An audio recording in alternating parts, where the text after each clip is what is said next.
And welcome to today's webinar, Frictionless Finance. I'm Souther Jones. I'm the Vice President of Product Marketing here at Slowness. Joining me today is Ray Wang, Principal Analyst and Chairman of Constellation Research. We have about 40 to 45 minutes of content, and then we will have time to answer questions. Just to repeat it, all attendees will be muted in listen-only mode. If you do have questions, please fill them in the question and answer section. And with that, I will turn it over to Ray. Ray, can you hear me? Yeah, I can hear you. That's awesome. Right, Let's get great. started. Apologize for those on the phone. Let's go ahead and get started. Ray, it's over to you. Sounds great. So we're going to talk about this topic of frictionless finance. And part of the things that's happening is we are in an age of massive disruption. One of you guys probably heard me say this before. 52% of the Fortune 500 merged, acquired, gone bankrupt since 2000. And this is a big shift. And the companies that are actually enabling digital business models, digital tools, using things like process mining, they are winning. They're taking market share. They're taking 60 to 70% of the market share. They're taking 50 to 77% of the profits. This is happening because they're getting an exponential advantage that no one else is getting. Now, we use this piece around digital business and use examples to talk about digital business to show you that is actually driving not just performance, but also stock prices in different ways. Now, think about what's the hottest performing stock since 2010. Take your favorite pick. It could be any one of these folks, right? And we typically think it's technology companies that are successful. But I'm going to show you something interesting. The top performing stock has been Domino's. It was $11 in 2010. It is like $280 today. They've put everything from automation of business processes in place to digital tools to digital channels. And this is really what we're talking about. How do we get there? Now, a fact that's out there is digital Darwinism is unkind to those who wait. There is no time to wait. There is no time to delay to actually put something like this in, because we're seeing massive gains when organizations get their processes in order, when they understand how they're managing their data, and more importantly, when they're building these digital business models. Now, why this rush? Why this urgency, especially in finance? Well, the challenge is because we are living in an age of extreme EBITDA. Your shareholders are basically betting against you. They have hedged their bets at your expense. In fact, they don't trust you to innovate. In fact, and they've stripped your profits and given them to 3 kids in a startup in Munich or in Bangalore or in Silicon Valley or in London. And the point being here is we're basically thinking very, very short term. And that's driving a lot of things because expectations on profits are driven by finance and institutional investor growth. We're seeing that across the board. Companies expect you to grow 10%, 20%, 40%, depending what industries you're in. And basically, most of your profits are being siphoned off in terms of mergers and acquisitions, share buybacks, and dividends, and that's taking away dollars for innovation. So the question is, how do we actually create situations where we can actually jumpstart growth? The other piece, some people are built on PE firms, and they're basically saddling them with debts for restructuring and repackaging. And of course, M&A takes a lot of this activity as people are searching for growth. And in fact, that money is being put and applied to competitive startups who are trying to go out and beat you in the same marketplace. And so the same companies that are investing in you are investing in other people as a hedge by stripping away your profits, which puts you in a very, very tough place. And this is why it's so important to think about finance excellence, because that is what's driving our ability to think about transformation. Now, let's talk about some of the 3 key areas that actually help you get there. The first one is really the ability to remove friction in the process. We're going to go deep talking about some of those areas. And then the second one is optimizing working capital. Because if you free up that working capital, you can now do more with less. And that's basically, as your profits are being pulled away, the question is, can we actually get to better payables, better revenue cycles? And then the last part, which is really about thinking about the longer term future, is creating more agility. And so we're going to talk to all 3 of these pieces over the next 10 minutes. So let's take a look at what we're talking about, removing friction here, right? Think about your finance operations and think about basic processes here, from accounts payable to compliance with regulations, to check requests, to treasury management, to inventory management, to budgeting and controls, to investment appraisals, to CapEx, to taxation, to travel management, to getting down your policies and procedures, right, to asset management. Well, a lot of this is actually happening in front of us, right? How do we handle things from risk management, auto prediction, monitoring patterns, forecasting outcomes, determining risk and threats, suggesting or implementing corrective actions, and raising alerts? This friction in financial operations is crushing everybody. It's all the little details. It's all the manual steps. It's processes that don't necessarily make sense. And so how do we actually do that? How can we accelerate operational decision making? How can we shift from tactical finance to decision expertise? So one of the ways to do that by focusing on the operational processes that are driving sustainable change. Well, we can take something like cost of goods sold, right? In cost of goods sold, maybe we can actually figure out and use process mining and figure out how to reduce, how do you get into reduction in spend, right? How do we look at obsolescence? What are areas that we can do to, improve reserves and write-offs? Where can we actually go out and reduce warehousing and distribution costs? Where can we actually use process mining to reduce transportation costs? Just in cost of goods sold, right? I mean, these are 6 big, meaty opportunities that people can jump into, right? And that's just starting, with one area. We can get to other areas thinking about SG&A. How can we improve sales efficiency? How can we reduce transaction processing costs? What can we do to increase standardization and automation, right? And even in an area like interest, right? What can we do to lower the cost of borrowing, lower borrowing requirements, right? Reduce the cost of capital, improve access to other types of credit facilities. And then, of course, right, just in depreciation and amortization, can we improve capacity utilization? Right. So it's getting down to this type of conversation that actually helps us, drive down, that friction. Right. We're also looking, in other areas when we're thinking about, like trade receivables, decreasing inventories, right, increasing trade payables. These are big areas that we can actually start thinking about to drive down working capital optimization. Right. So, I mean, these are areas that we want to be able to figure out how to actually succeed, right? And these are just financial operations to begin with, right? Now, every one of these processes, right, are areas that you can start with, right? So now talking about the working capital side, which we kind of hinted a little bit, right?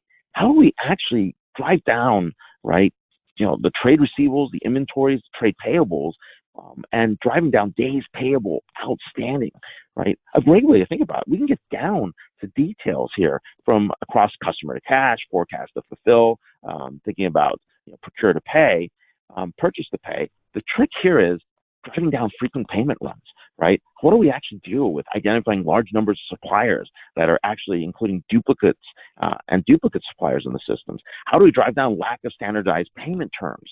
Can we actually study this to figure out multiple payment terms within the same supplier? Can we standardize that and improve those processes, or dynamically create situations that actually help us address those? And then, of course, what do we do about lack of payment term approval mechanisms or credit sanctions that are imposed by suppliers, right? So there are different levers here, as you can see, that you've used over time. And often these are manual levers. These are manual levers that we've been doing that we haven't been able to take advantage to look for patterns, look for behaviors that we can look at. I'll give you a couple other ones. Large interest and additional charges for late payments. How are we actually managing that process? What are we doing about lack of rebates through P cards or single-use accounts? Or what can we do with inaccurate forecasting of disbursements? Right? All these add up, right? And this is what makes it so much opportunity that's actually happening when we think about reducing this friction in the finance operations. We'll take another one. How do we actually then get to more agile enterprises, right? So once we think about these big areas, we also have to come back to thinking about how do we get to the agility that's required. So zero-based budgeting is a big one. Can we actually tie spending goals and measure those outcomes in a method and a planning approach that's going to be successful? Collaborative enterprise planning. Where can we get FP&A leaders to drive this, right? So that we get models that will then eventually react to events. And then more importantly, how do we actually reduce our risk and risk exposure? Can we automate risk management, right? Auto prediction, auto alerting. Here we're actually monitoring patterns and forecasting outcomes. We're trying to figure out risks and threats ahead of time proactively. We're also trying to suggest or implement corrective actions and raise alerts, right? And this is what makes it so powerful. Thinking about these 3 areas. How do we go about removing the friction, especially in these big processes in financial operations? What can we actually do to optimize working capital, to free up our ability to actually invest in innovation, and more importantly, how do we build that long-term agility that actually builds our zero-based budgeting and our ability to collaborative enterprise planning and automated risk management. Right? These are things that are happening right now. Now, when we think about overall processes in general, right, this is where we can actually start thinking about how we get to the level of mass personalization at scale, and how we do it at a level of AI. And one of the things that we're learning over time here that becomes extremely important is how do we actually build context and relevancy in these AI-driven processes. And over time, these AI-driven processes are the ones that are going to help us automate those processes, craft more efficient journeys, and more importantly, help us deliver the right information at the right time to the right individual on the front line.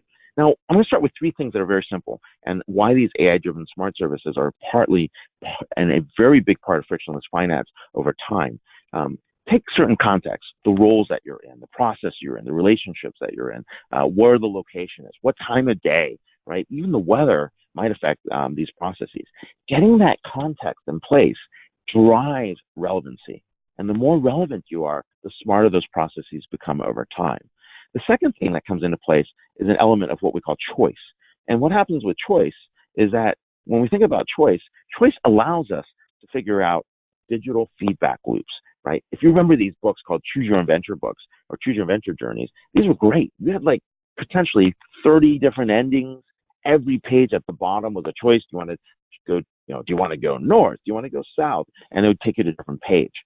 Well, in this digital world, every choice is a demand signal. So over time, as these processes are automated and suggestions are being created, right, and the choices are being given, right, every choice is a demand signal, right? You have the context. You know what process you were in. You know what sentiment that was in place. You know what people were thinking. You know what location. And that then gives you the ability to actually improve your ability to predict and deliver the next set of actions and figure out what the next type of processes are going to be.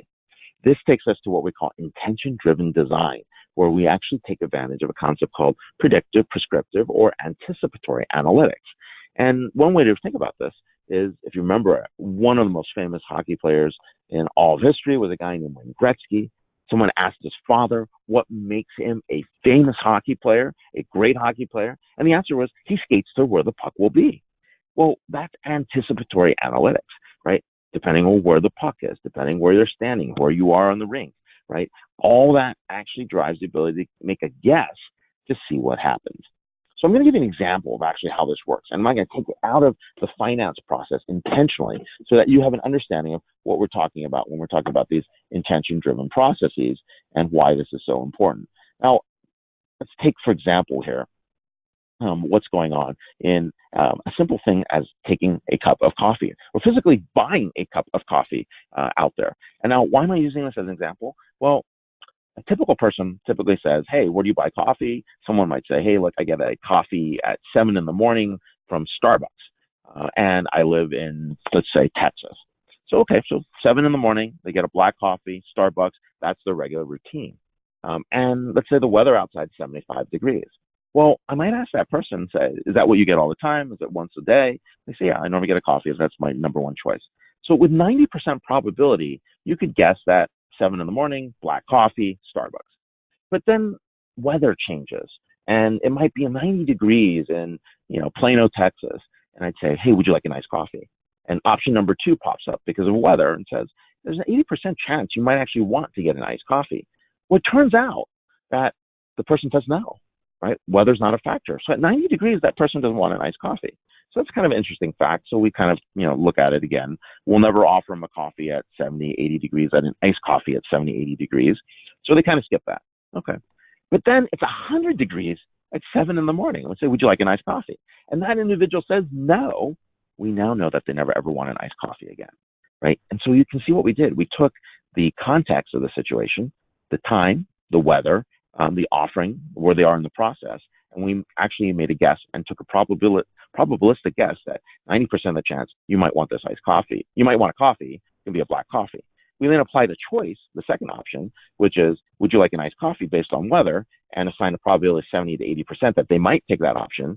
And then you might have a third option that says, hey, would you like a coffee, or would you like food, like a breakfast sandwich or a donut with that coffee?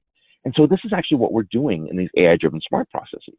So in finance, on procure to pay, or when we're thinking about, accounts receivable, or when we're thinking about, what's going on in,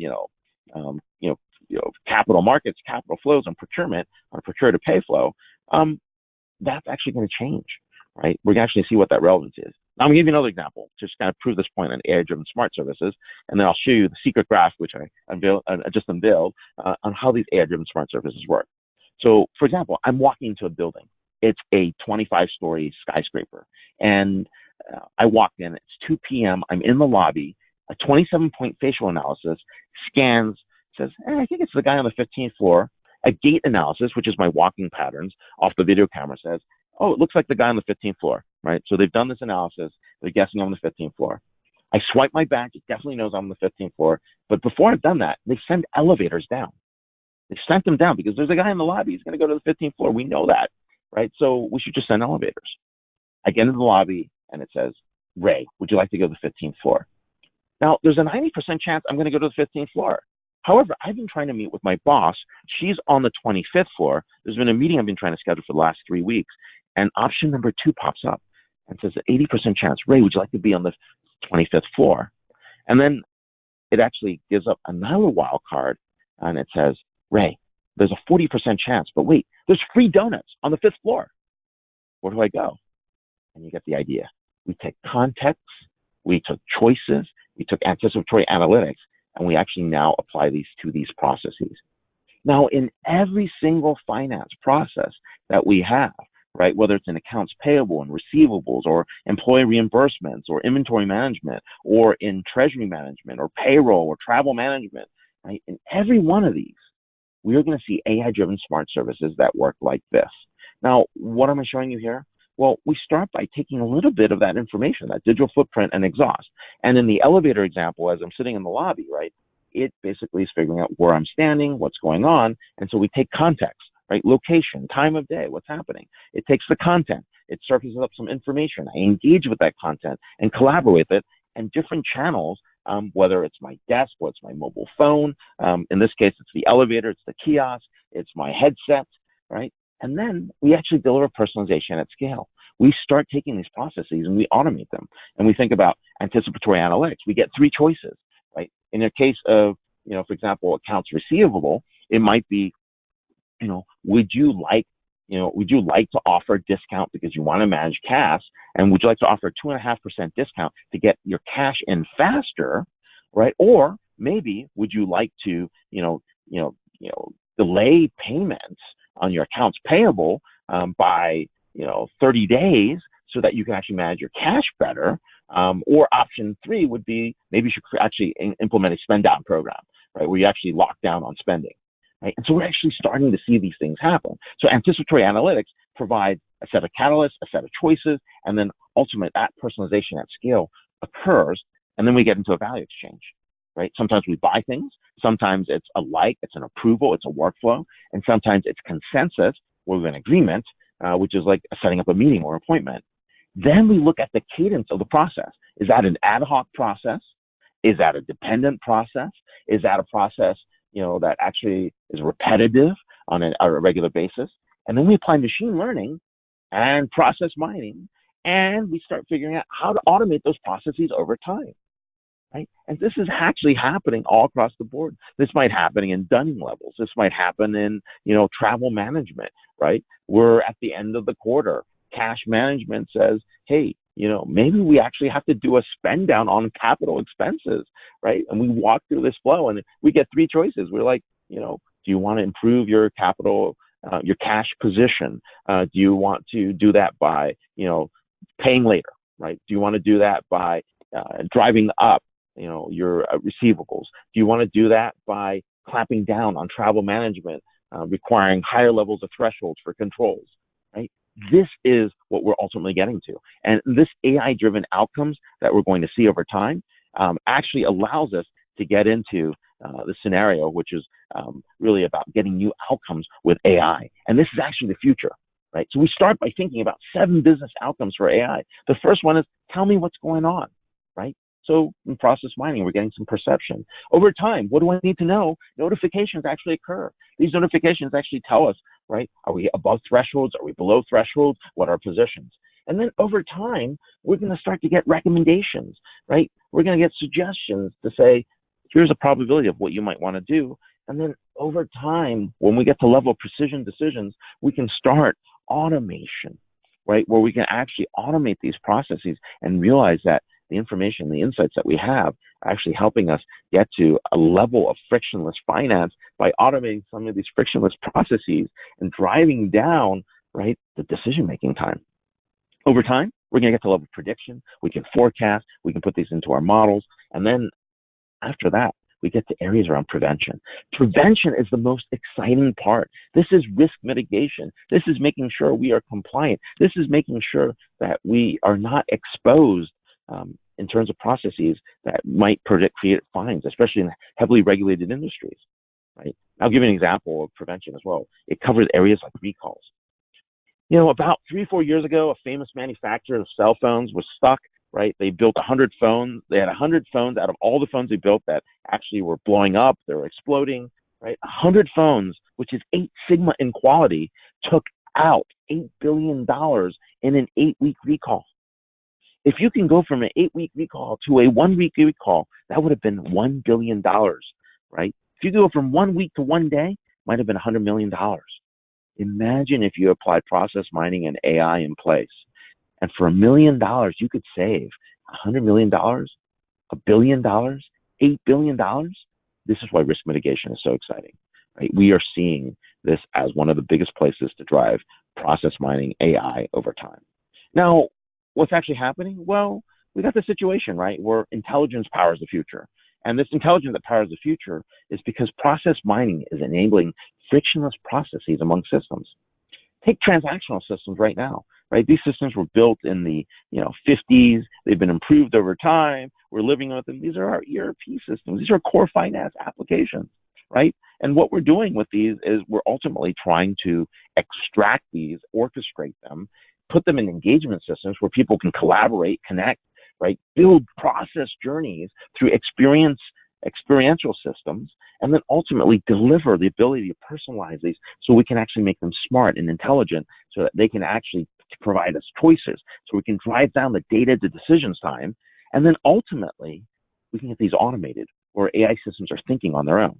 Now, we're a long way from this, right? We have to start with the process mining to get there, right? But once we get the transactional systems and engagement systems into experiences and journeys, we are actually at the beginning of something really something really amazing, right? Because by doing that, it allows us to actually turn every single process into an experience, right? And this is where we actually see a lot of this, a lot of the opportunities.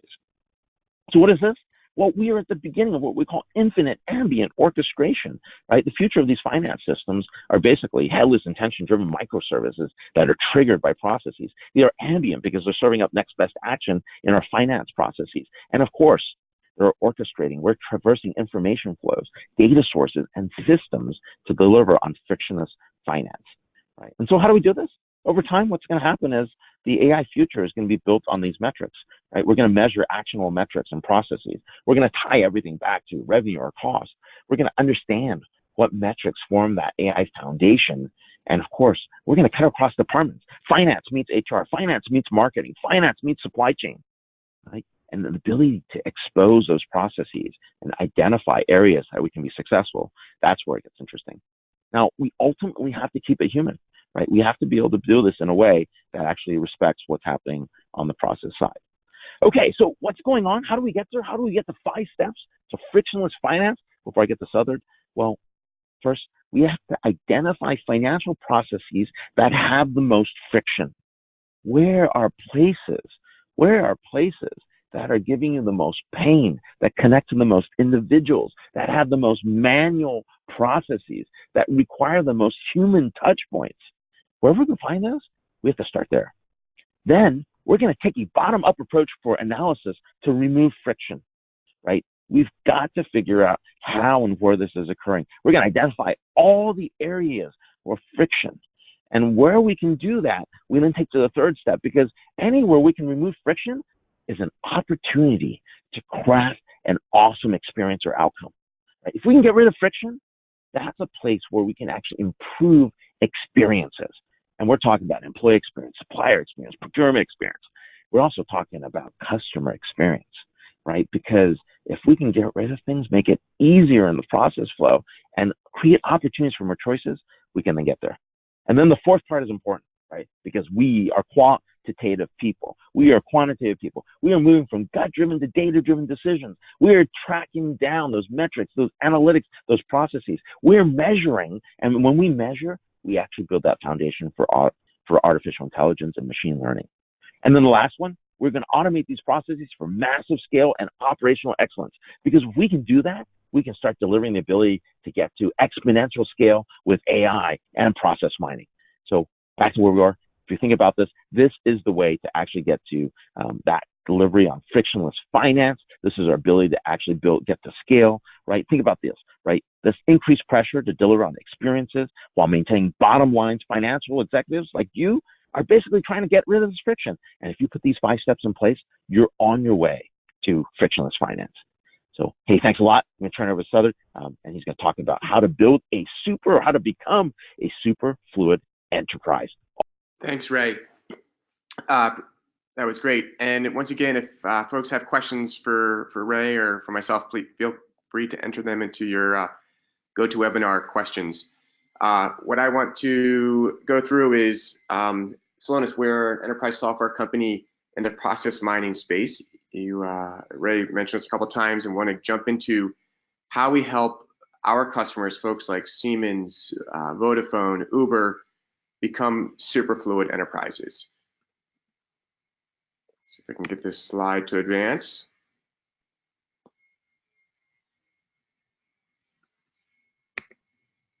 There we go. Okay, so large strategic financial organizations are thinking about a couple key things in their business, and that, as Ray talked about many times, a lot of that is a focus on removing operational friction in their processes. If you think about your processes, what they run on is systems.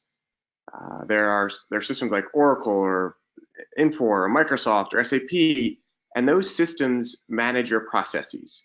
Those processes could be anything from order management to accounts receivable, to accounts payable, and they help you do things like optimize your working capital or improve the productivity of those organizations, or reduce risk and compliance, any of those things which are key.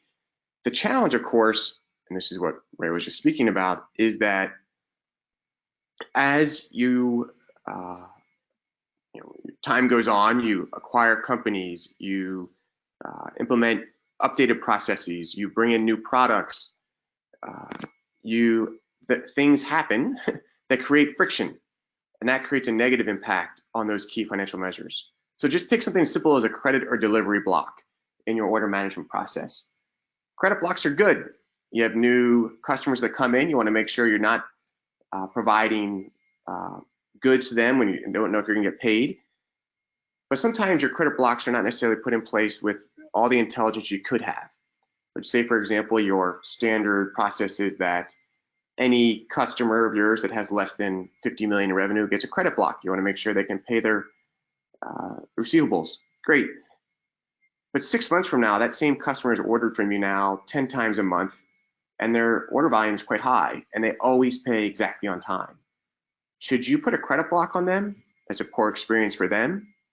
You could probably deliver faster, you could offer them better service, and they might order more frequently from you. But your standard process says, nope, we should always make sure that we put a credit block on anyone less than that. So that's a perfect example of where A talked about taking context or AI and putting it into a decision that may change your standard process. So let's keep going. So how do we fix this? How do we move from this frictionless world that we live in, that all of us can think simply about, to a world where we are optimizing working capital? Some of the hints came from Ray and what he was just describing. However, I think the simple answer to your question is not necessarily in how I would apply, if I want to optimize working capital. Lots of people can think of great treasury examples or great cash management principles or things of that nature. But perhaps the area where I can get the most and the fastest benefit is something as simple as finding a better way to pay exactly on time, or finding a simpler way to not incur cash penalties or take advantage of cash discounts that are available to me. So there's two approaches folks take to this problem. Often they will go the approach of, let's go get a number of really smart individuals from an external firm to come and provide advice to us, and they'll take a look at our processes. They look internally, they apply best practices, and they've come up with a way that some suggestions for us to improve our processes. And while that is not an incorrect way to do it, that approach tends to be a one-time approach. It also tends to be a bit subjective. They get in a room with a number of folks from the organization and achieve that, and also can leave you wondering, how can I fix this when they leave? This isn't going to be something that's ongoing. Whereas a more modern approach would be the ability to actually do this continuously, to take an objective perspective. What if I could tell you exactly what your real processes were? What if I could tell you at each day how to improve those processes? That's a more modern approach. And what you have seen from a number of organizations is that today, 82% of companies are taking this, I'd say, subjective one-time approach, which can be costly and timely, whereas 18% of companies, this is based on a study that was recently done of 500 finance executives in key companies, are taking a somewhat different approach. And that approach involves process mining.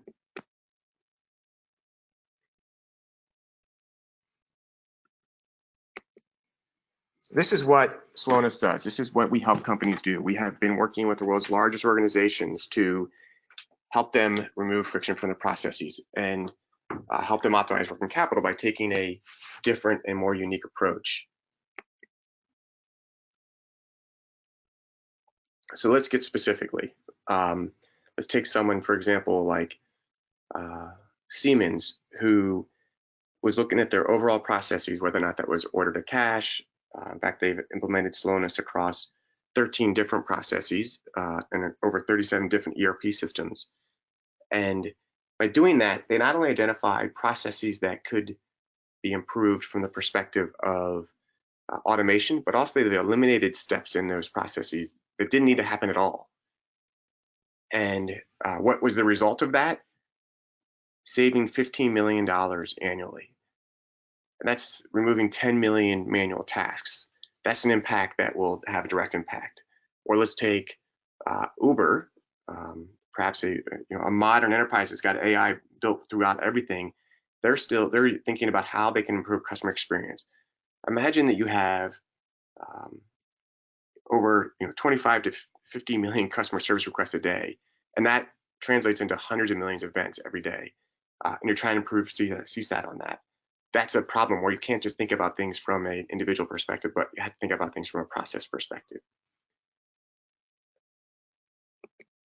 Let's take so how does Slowness do this? What is our approach that's unique? What is process mining? For many of you have heard of this before. We'll get a little bit of a background on it. Okay, so this is how the Slowness product works. What we do is we connect to your underlying operational systems, SAP, Oracle, Salesforce, any of those where your processes are running. We extract from that what we call your digital footprints.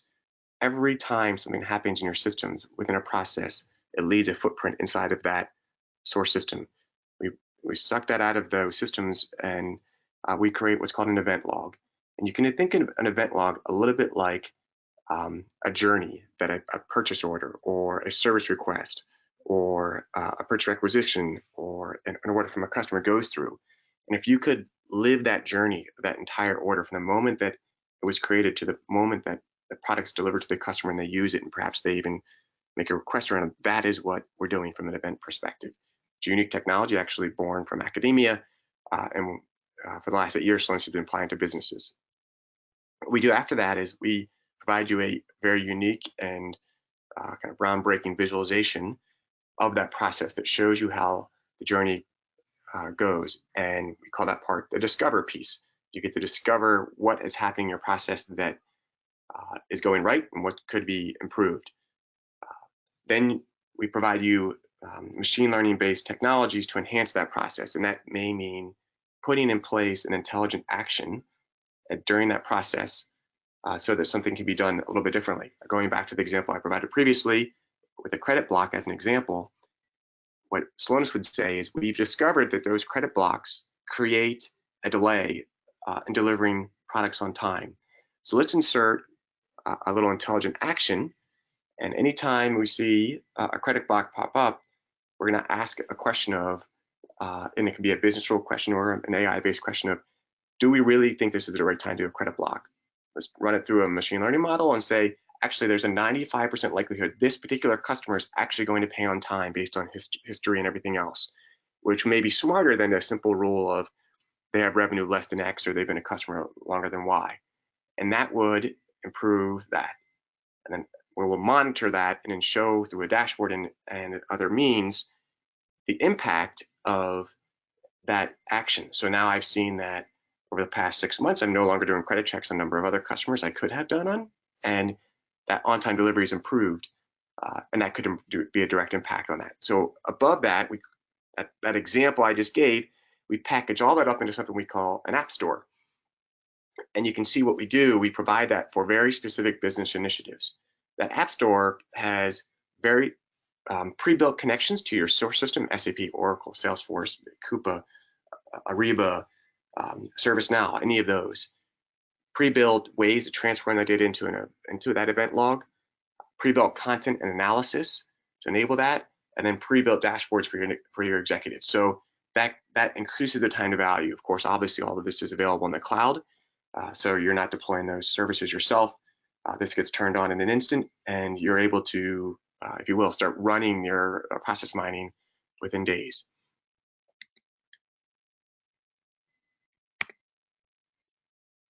Let's see if we can get to the very next slide, and hopefully we'll, in the next 5 minutes, if I can, given the speed of the internet connection, well, I'm hoping I can do a demo here, but we'll see if that happens. We're having some connection speed issues.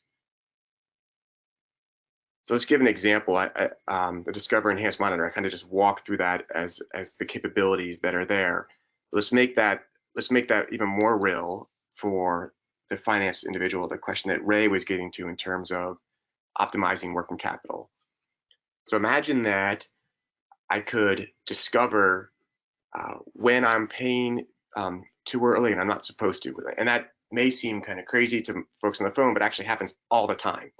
So all of us individually probably have credit cards, and if you've thought about it, the best time to pay a credit card is exactly when it's due. Because if you're paying early, you're actually providing your credit card company a free loan, if you will. The same thing applies for businesses. And what happens often is that I might place a purchase request, and then 10 days later, I decide I actually don't need that particular piece of material as quickly as I thought I might. So I'll change that purchase order with the vendor, and that purchase order now says, hey, extend that delivery date another 10 days. Well, what happens, because systems don't talk well to each other, and because of human error and manual steps, the due date doesn't necessarily change. So instead, I wind up receiving the goods 10 days later than I wanted, which is when I expected actually the original invoice, but when I wanted them. But I wind up also paying earlier than I need to, because my net payment terms maybe are net 45, but now I'm paying net 35 because the 10 days didn't happen. Say, oh, it's only 10 days. Well, what if you're doing this across thousands of invoices and you're doing this across millions of dollars, and your return on invested capital is 8% or 10% or something like that? That's a large number. And in fact, we've seen this at lots and lots of organizations. This exactly is what happens. So instead, what you do is you put an alert in there. So when I see changes to purchase orders, which happen every day, let's do an alert and make sure that my invoice date is set up appropriately with when my goods receipt date is. And in fact, when I receive those goods, let's put in another alert and check and see if that's coming in at the right time, and then set the payment terms based on that. And in theory, your backend systems are doing this, but due to the fact that you do have all that friction, you do have lots of different business rules and so much complexity, that often doesn't happen. So this is an example of how you can improve your working capital simply by paying, if you will, exactly on time. And lastly, you want to monitor that. And the nice thing about monitoring that is that you can show that the project you're taking on to improve this on-time payment, your on-time payments or your days payable outstanding, if you will, have changed. But not only that, you can show the direct impact on working capital. So I can show you the cash impact I'm actually having. So this is what the Slowness application does. I do the internet connections. I'm not going to show a demo. I know that won't work. But I would encourage you to go onto the Slowness website, slowness.com, and you can actually go to the solutions page. You can see that specific demo that I was just talking about. It's right there on that page for you, and you probably have better internet connectivity than we're having right now, so you can see it at your speed. And if that is actually even you find that exciting, or you want to, you're like myself and you actually want to play with the tool, you can click on Get Started, which is the little orange button in the upper right-hand corner, and you're able to try our product. It's called Snap. It is a completely free and open process mining platform. So this will give you the ability to connect to an event log, for example, one that you might have in a Google Sheet or a spreadsheet, or if you're a ServiceNow customer, you can connect directly to ServiceNow, and give it a shot. In the future for Snap, we're going to be rolling out a number of other direct connections to enterprise platforms as well. So I encourage those who interested in trying to go out and play with it. It's a really cool experience. It's something you probably haven't seen before. And for others, feel free to watch a demo, and if it's intriguing, then feel free to reach out to us. So with that, I'm gonna close it off, and we'll take a look at the to some questions here. And let's see if we have a question here. One of the questions, and Ray, if you can hear me, Ray, can you hear me okay? Yeah, I can hear you. Great. So one of the questions is, when you're talking about frictionless finance and all the operational issues and AI, one challenge you run into is sometimes your data is not great, and if you're running AI or any of those systems on unclean data, you're going to probably get bad answers. So how do you deal with that? That's a great question, and typically what it is you're dealing with bad data, so usually bad data in means bad data out, so the challenge is to figure out how to get your curated data sources in place. Now, there's a couple of mathematical techniques that are being used today. One's called GANs. It's the ability to actually take your great data, the curated data that you like, the data that you've validated, and use that to create new test data so that things get improved over time. And you have to keep doing this, because part of the reason is we're trying to get to a level of precision, right? Because we could have false positives, and those false positives come into play, right? So, for example, we don't want to be in a situation where, our confidence is like 70% or 80% accurate when we really need to be at 90%. So if I told you, hey, we've got 90% accuracy in healthcare, you'd be like, no, right? I would never do that, right? But 90% accuracy maybe in, accounts receivable to being right, yeah, I might be okay with that, right? Depending where you are in your cash situation. So the key thing is to make sure that you understand what your curated data sources are. You apply those curated data sources to these GANs models, and these GANs models will help create you more test data. Or you can go back and figure out in cases where if you don't have enough data, that's an area where you would then say, that's not a process, that's not an area where I'll actually deliver on this AI-driven automation. Great, thanks. And just to follow on to that question from a Slowness perspective, if you look deep into the guts of process mining, what is underneath the covers of process mining are a number of algorithms based on machine learning. And in fact, one of the original folks who came up with process mining said, it's data science in action. And what it actually does is when it creates those event logs, it's actually applying machine learning to, if you will, clean up your data and show specifically the events that matter. So one of the advantages of a technology like process mining that's a more intelligent version of analytics or BI is that it takes into account that you are going to see some of that data and it applies some of those technologies and techniques that Ray was just talking about prior to even showing you what that event looks like. We do have another question. And one question was a simple question, which was, will this webinar be available offline? The answer is yes. And you will be able to share it with your team. That is something that will be up on the website. Anybody who's registered will get a link to that, and you can forward it on to your team and watch it at your own time. The next question is, this is towards Slowness. How are you working to solve data access for analytics beyond needing to build a custom API for each process or system? That is a great question, and one that I think challenges a lot of folks who have processes that run on either legacy systems or homegrown systems or anything of that nature. So at Slowness, we've built a number of pre-built connectors to most of your standard back-end ERP systems. We've mentioned a number of those. You can go on the Slowness website and see a bunch of those. However, I'd say probably 75 to 75% of customers are running key processes on either homegrown systems or perhaps quote unquote non-standard ones. So there's two ways to do it. One is, as mentioned in this question, a custom API for each process and system, and that can take time. The second is there are connectors to the underlying data store itself. And in financial services, as an example, there's some mainframes that we connect to quite frequently, and we can extract those processes. And the nice thing there is that process mining algorithms can interpret the process based on the data itself instead of having to go through an API layer that has that business logic. It's a little bit of a technical answer, but there are ways through the process mining algorithms to get to your event log without having to go through the application layer. And one last final question, shoot this one over, Ray, to your way. That is, this all sounds great, and I'm excited by this idea. And I think the question is, frankly, this isn't that novel. What I'm challenged with is, how do I get my executives to get excited about this as I am?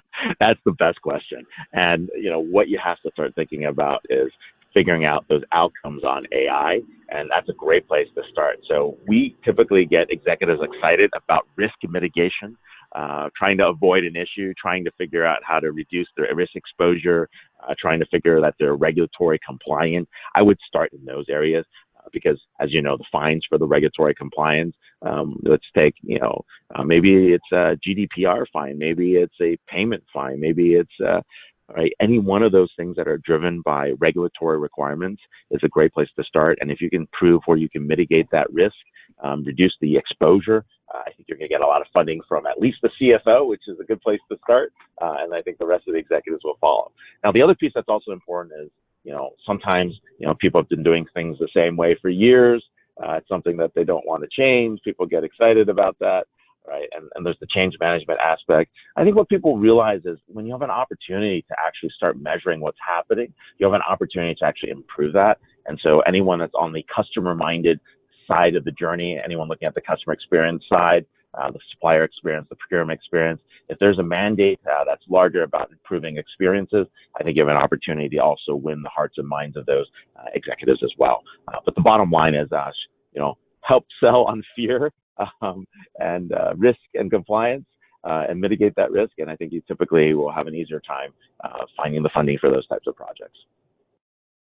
Thanks, Ray. That's I couldn't agree with you more. And for those out there, that's a great place to start. So with that, I think we'll close it out. If folks have other questions, feel free to reach out. The contact information that you saw here. Ray is you can find him on Twitter. He's quite active, as well on Constellation Research, and you can also reach Slowness at slowness.com. Thanks again for your time. And once again, if you are looking for this webinar to share with your colleagues, it will be available offline. We'll send you an email with a follow-up link. Great. Hey, have an awesome day, everyone.